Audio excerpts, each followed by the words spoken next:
Welcome to Face Forward, the inspiring change podcast on all things internal communications, engagement, leadership and change.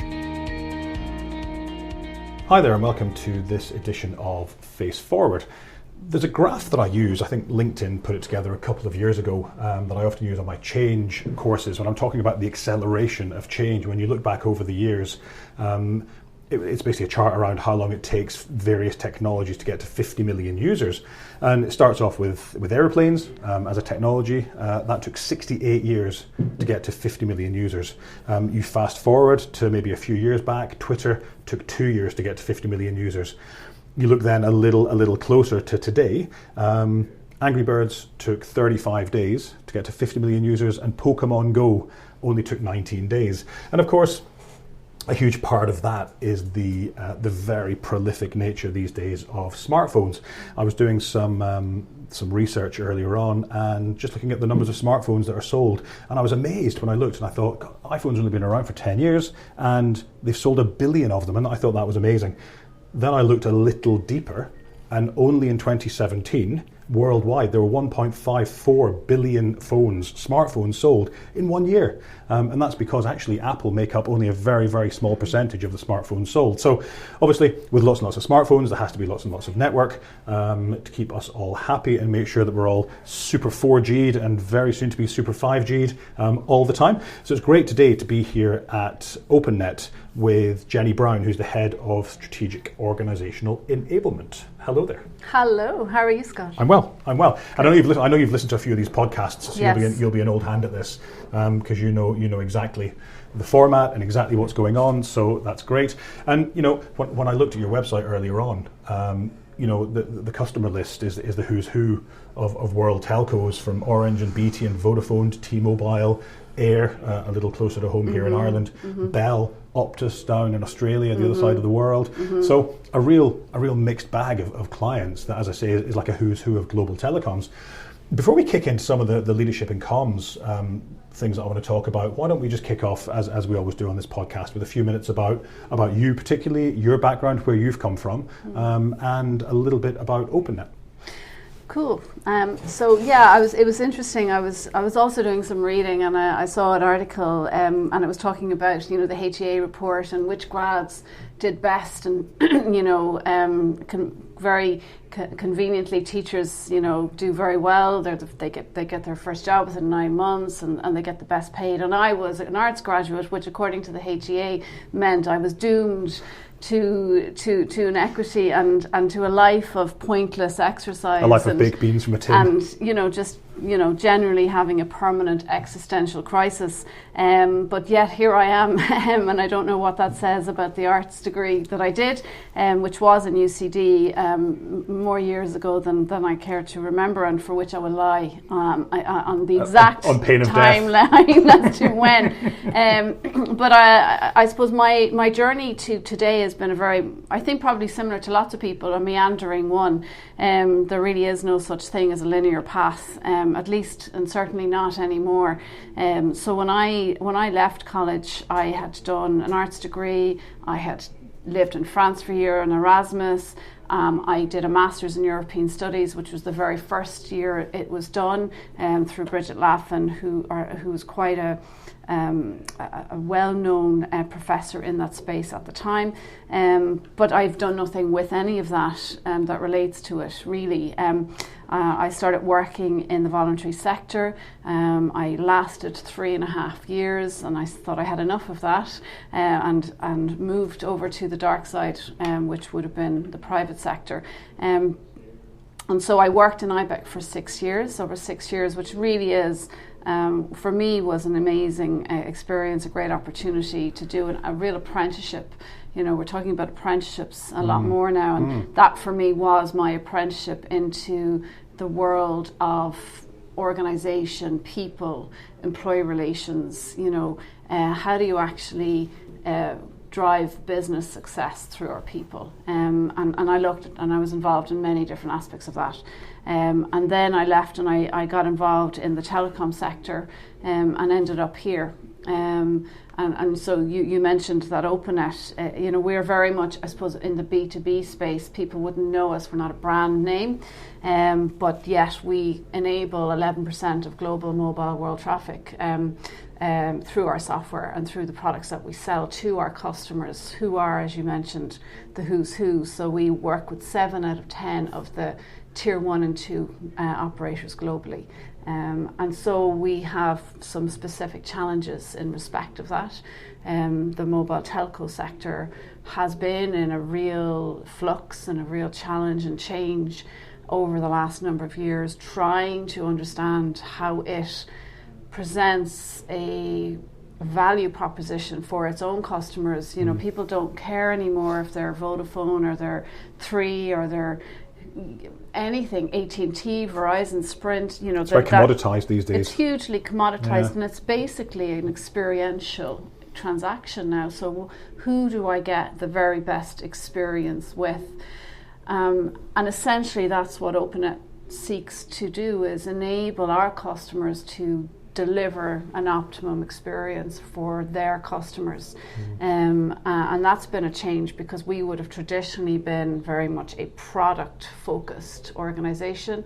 We would have been, we would have done these huge big software releases, and we have radically changed to being more of a services organisation, delivering strong technology, strong solutions. But that requires a change of mindset, because we're now doing something continuous. We've moved to more of a DevOps model, which is really a mindset around how we deliver something continually for our customers. And so a lot of what I've been working on over the last year and a half, 2 years, has been how do we, as an organisation, enable our business strategy in that space to have stickiness, to have traction, to have impact. Okay. And tell me a little bit about your role today as head of strategic organisational enablement. What does that actually entail? What are you doing? You said there about kind of bringing the strategy to life. Tell us a little bit more about that. Sure. I guess, I was head of HR for EMEA and would have been involved in rolling out our culture programme and our culture and values globally. And in a way, this is a sort of a continuation of that journey, but it's about being vision maker. It's really about looking at our structure, our systems and processes and our people in a very holistic fashion, and saying, how do we transform how we deliver? How do we change not what we do, but the way we do it in such a way that it actually adds value? It's not just the emperor's new clothes. It's not doing something because somebody else said it would be a great idea, or they did it and it worked, but what is it that's important for us? So I guess back in the end of 2017, really started looking at that in a very meaningful way, and looking at our structure as both an enabler but also a block for change. And I think sometimes we forget that it's the obvious things that we should focus on first. We get very caught up in our culture. We talk about culture a lot as something that is, important and a driver, and we hear that, culture eats our strategy for breakfast. It's got to be slightly constipated after that. But actually, my view is that if you change what people do, you then can change the way people think about what they do. So we've sort of flipped, that view, and I've sort of, we had our culture and we've laid it out and we've said it's really important, but in order to actually enrich it, rather than talking about culture, we're changing how people work. We're collapsing organizations, we're blending teams, we're clustering people, we're looking at how people sit, how we communicate, and I know we'll talk about that. And being really clear about that. So my role was really about, I suppose, bringing that together and bringing the key stakeholders with me, because, everyone can have a great idea. It's the execution is when, things really get interesting. And to execute, you need people with you, and there's an influence piece. So a huge amount of what I've been doing is creating the vision, putting a plan in place, and working with now this new organisation, which is delivering customer enablement, which is a combined organisation representing 424 people, where previously it would have been 5 organisations. We now have 1. So we have a brand new head of that group. We have a new management team, leadership team. We have new language around, people were services, now there's solution delivery. So there's been an awful lot of change at a global level in an accelerated timeline. And my job is basically to make it happen. Okay. I think it's really interesting when you talk about culture and doing things differently. And for me, culture is almost an output or a byproduct, which sounds like it maybe belittles it, but it's not. It's not meant to be belittling, but it's nearly an output. How it feels to work in a place, the things that people do, the things they say, the things they believe, are all outputs of the building blocks that are put in place in an organisation. So I don't think you go out to build a culture. You go out to put the things in place to create the culture that you think is the culture that the organisation needs to succeed, and that's the output. Yeah, absolutely. And I mean, we created a very purposeful culture frame. We said we have 5 key values. They're really important to us. They're essential to our success. We spent a lot of time thinking about what that would look like, what the behaviours would be, and what they wouldn't be. But fundamentally, people often, most people come to work wanting to do the right thing, and the reason they can't deliver around the cultural narrative of their organisation has to do with the organisation. It's getting in the way of itself. It gets in the way of itself. It's either overcomplicating, it's too many processes. We scaled hugely in a very short space of time, and we just added things on, and it was sort of like, it was like, you buy an old house and you go to decorate it and you pull down a layer of wallpaper, and then you realise, oh wow, okay, there's another layer of wallpaper, and then somebody decided, because it was the 80s, that they'd put cork board up on the wall, and then there was this really weird violet paint colour behind that, and then there was parquet flooring that somehow ended up on the wall, and that's sort of what happens. Organisations grow in a very sporadic, organic, and not necessarily great way, and we struggled with that. And so part of what we've been doing is, there's an awful lot of conversation right now about this Japanese philosophy of decluttering, and does it bring you joy? And there was a lot of things that we were doing that didn't bring us much joy, and so we've been quietly and quickly packing things up and changing things and looking at our processes, looking at our tooling, looking at our capability, looking at how we structure people, looking at our lack of collaborative organisation, not because of the people, but because of all of the things that we put in their place in their way.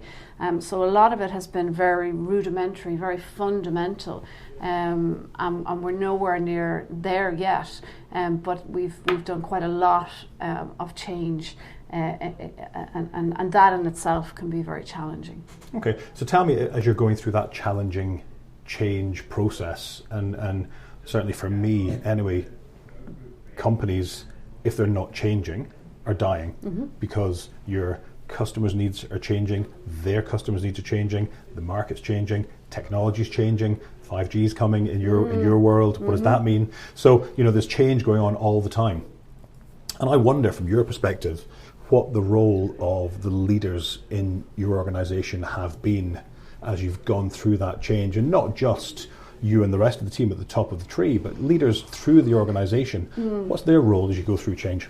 I think the role of leader is very much to take responsibility for the success of the vision, and to craft the vision, to have vision. And I was thinking about this over the last few days. I was having different conversations with people around a number of things, and it strikes me in a way that leadership is very much a behavioural driven existence. Whereas management is much more of an activity, it's task driven. So it's for me, leadership is a very deliberate, conscious thing, and you've got to decide what it is that means for you and how you act, what you do, your behaviours. and looking at different things that are important in leadership.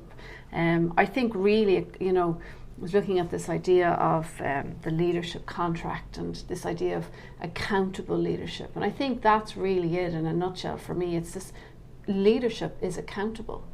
There is no one else they can look to. If something doesn't happen the way we said it was going to happen or the way it should have happened, we ultimately are responsible, accountable for that. So we own it. So we have to do everything within our ability to make sure it happens. We ourselves don't need to do it, but we need to enable it to be done and to create that urgency. And I think that can be the thing with change, that we forget the urgency of it.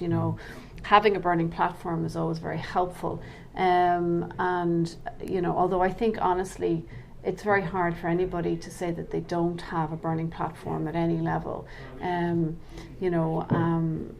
so for us it's really been about getting ourselves into that spot in the market where we can really deliver for customers in the way that they're looking for now, that their demand on us is different.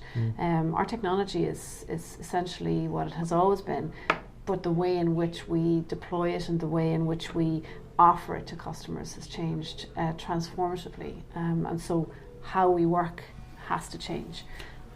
I think it's interesting that the burning platform is the analogy that we often jump to during change, and I think you can extend that out to the kind of the carrot and stick. The burning platform is very much the stick. We have to change, or this raft's going to sink and we're all going to die and be eaten by sharks, and so we have to do something different. Or we paint a picture of a really compelling future, a really compelling purpose that's achieved by living the values that we set within the organisation and putting in place the building blocks for success. And to me, that's probably more the carrot. And I wonder which is more effective, the carrot or the stick? Well, I'm not sure that you can choose. I mean, I was listening. Somebody said something. Napoleon stated that mankind is only motivated by two things: fear and hope, or is it fear and money? I think that actually sounds more like it. Which in some people's case is hope. Is hope, yeah. Well, so I think you need to give people a reason to get off the starting blocks, and I think that's your stick. That is we cannot.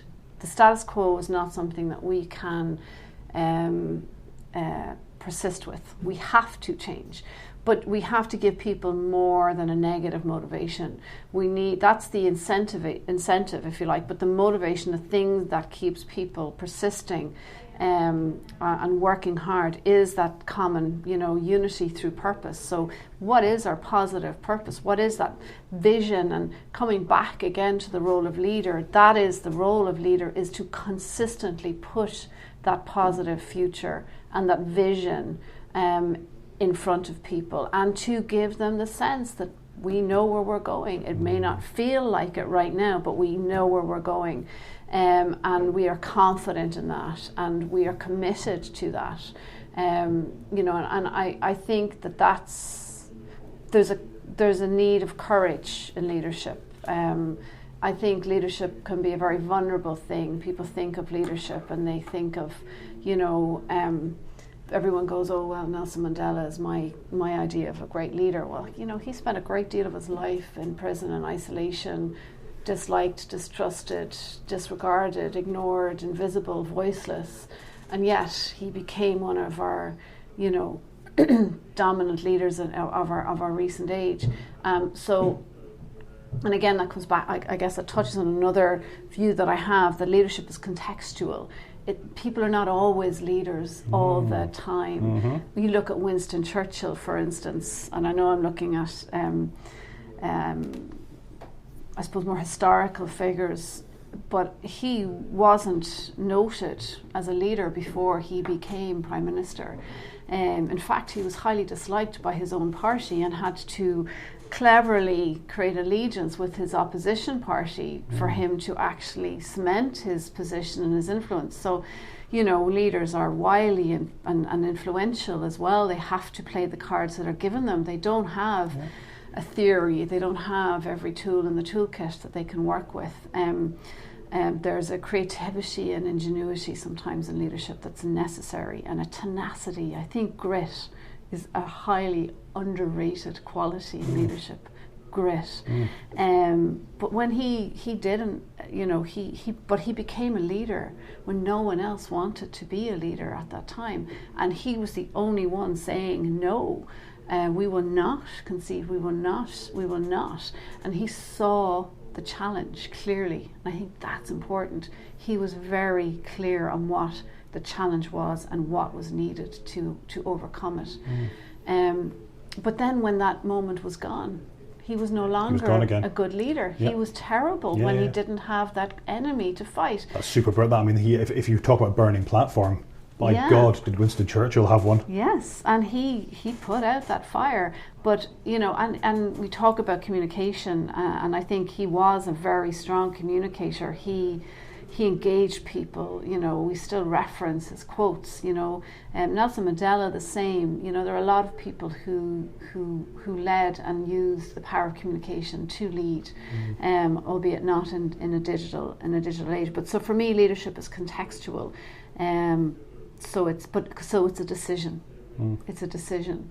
I decide to. Nobody else is doing this, but it needs to be done, and I'm going to take on the mantle, whatever it may be. And I think you're absolutely right. That whole idea of mindset is spot on. When I talked to Mary Davis in episode 1 of this podcast, the very, very first guest, we talked a little about leadership, and she said, there are still people who think that leadership is something you can diarise for 9 till 10 on a Tuesday morning, which of course is a load of bull. It's just how you are. It's a little bit like engagement, it's a little bit like culture. You don't do engagement, you don't do culture, you don't do leadership. You are those things. You live those things. And if you don't, then actually you're not particularly trustworthy. You're perhaps not given the opportunity to be vulnerable. You're there is that say-do gap, because I'll do my leadership, on a Tuesday morning, but actually the rest of the week I'm horrible to work for. And I think what's really interesting as well with those two people that you picked, Churchill and Nelson Mandela,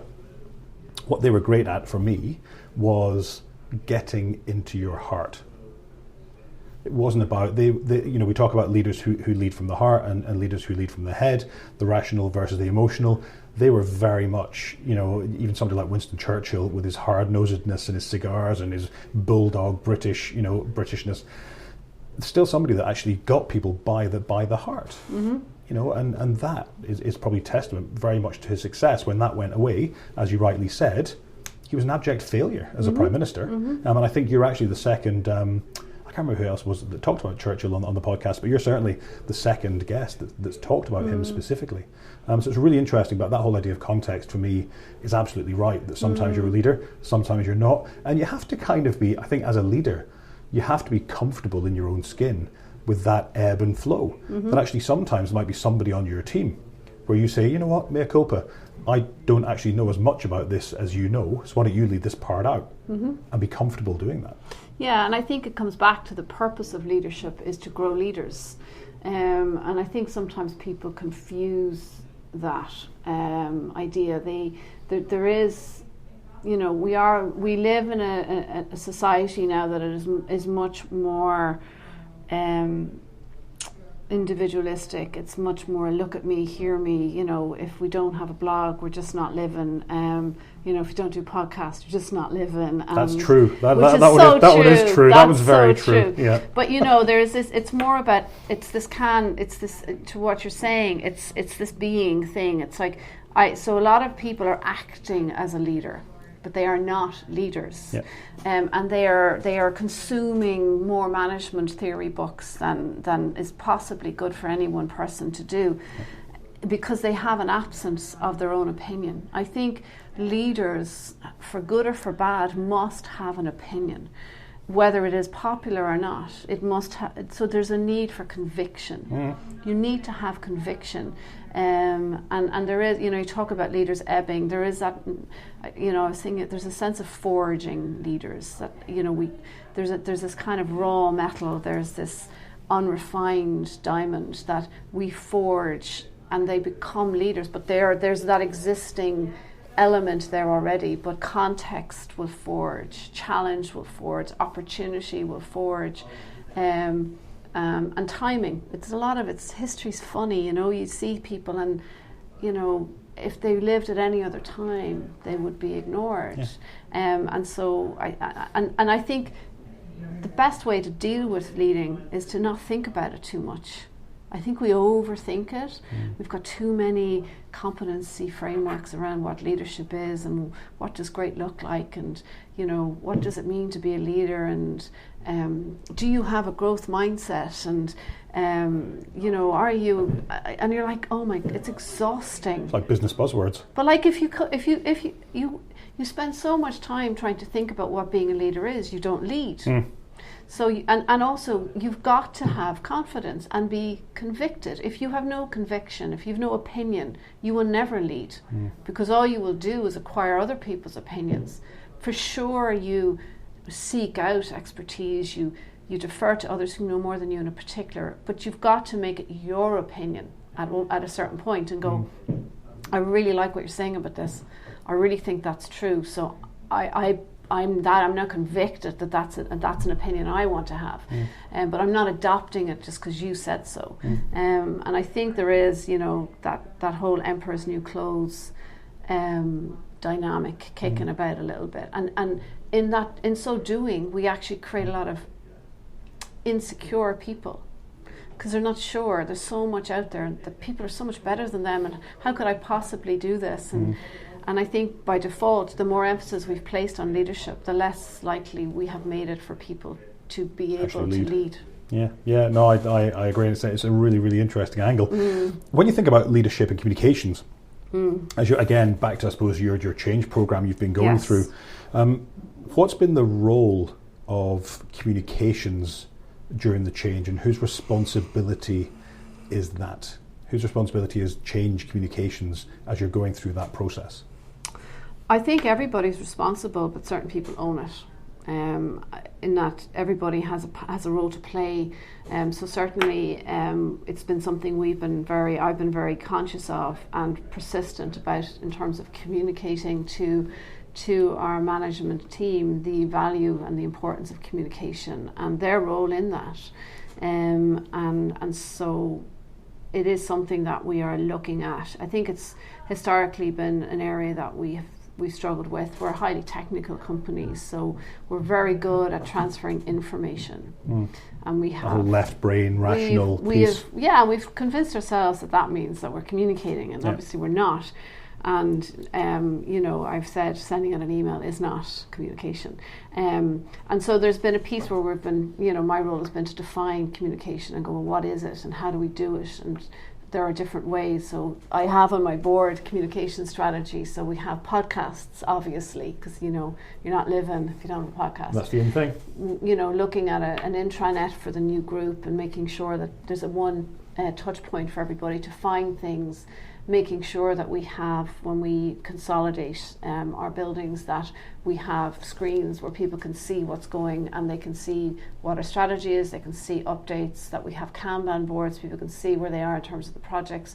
We have regular town halls, we have skip level meetings, we do what we call, we used to call them brown bags, but I prefer the term learning circles. Bring your lunch and have a chat with the team. So there's we're really, it's about trying to find as many possible ways to say the same thing as possible.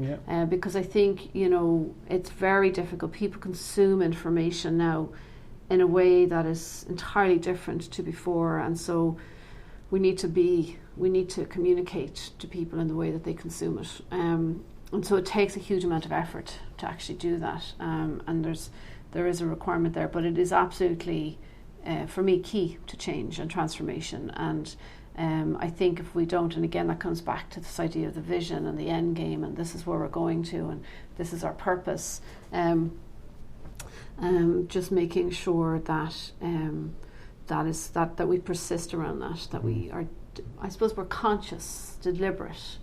Consistent is another big one for me as well. That all your leaders who are out there speaking are bringing that consistent message of where we're going as an organisation, the destination, the vision, where we've come from. But perhaps they're actually taking that and they're able to contextualise and translate that for their teams locally on the ground. What does that mean for us? Yeah, and I mean part of that is even just understanding what our template is. So what are we all communicating in the same way? So, trying to understand that, just making sure our language tallies. Because we have a situation where we have people sitting together in the same team where, and not that long ago they were shouting at each other across the table because they were not working on the same team, and that takes a big decision to actually go from that to working collaboratively and for common purpose, and understanding that the way we communicated before may not be the best way to communicate now, and what is that and what does that look like, and having again that clarity of purpose. So what are we here for? And I think that's sometimes we forget to invest in that piece, and we go hell for leather on collateral and making things nice and doing good videos, and they're all great, but if we don't understand why we're doing it, the purpose of it, our role in it, and that actually the little things, the simple things can really matter quite a lot, and particularly when we are looking to, I suppose, metamorphise the way we work, appreciating that creates a huge level of uncertainty for people. And not everybody is comfortable with that. And so trying to find points of consistency and structure and certainty is important. And there's little moments that we kind of have to watch for and not get too carried away with our own greatness. Yeah, and it comes back to the point we talked about earlier on, that, you can set direction, you can set purpose, you can agree vision, you can agree values, but actually it's for the leaders. With the best will in the world, the senior team in the organisation does not know the be-all and end-all of every single person in the organisation. Correct. That's the leader's role, so actually they're the one that's best placed to know how best to bring that to life for their teams, from my perspective. Absolutely. So, very last question. Tell me what leadership advice you would give to your younger self. One thing. What's the one thing you would tell yourself to be better at? Don't do it. Don't do leadership. Don't do it. It's too hard. It's hard.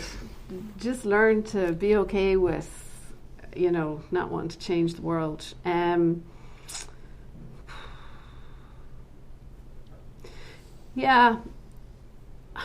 see, it's kind of difficult because, I know you asked for one word, that's also very difficult, but if leadership is something that you are, not that you act, and if it's something that is forged by time and circumstance and challenge,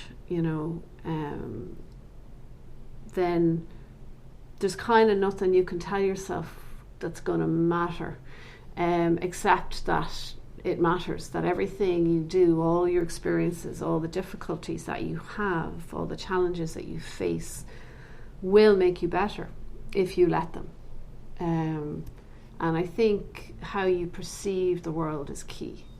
The world is not out to get you. The world is just intrinsically a difficult place to live in for everybody for different reasons, and some people win and some people lose. And seek out challenge, actually. Don't run from it. Challenge creates character, which is needed to lead, I think. I think that when this goes up on the website, that's probably going to be the quote.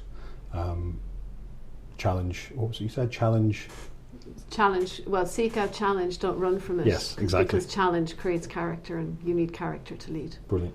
That will be the quote right there. There You go. See?